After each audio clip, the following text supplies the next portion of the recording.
The Realme U1 has a 6.3-inch screen with a dewdrop notch design and slim edges for a stylish look. Choose between two colors, brave blue and ambitious black.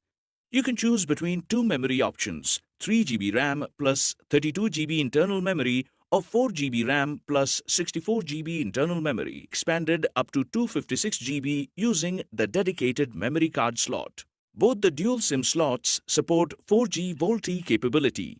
The full HD Plus touchscreen display has a 90.8% screen-to-body ratio for a great viewing experience. The phone can be unlocked with fingerprint or facial recognition in less than 0.1 second.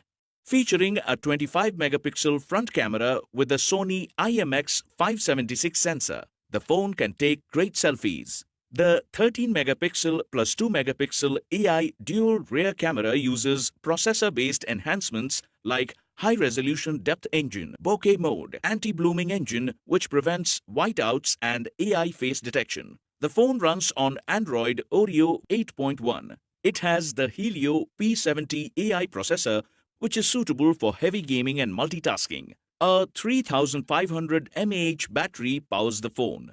With the AI processor, the phone consumes up to 15% lesser battery than other similar phones. Box includes handset, USB Type 2A charger, pre-applied screen protector film and free back case. Check the product page for details on EMI options and exchange.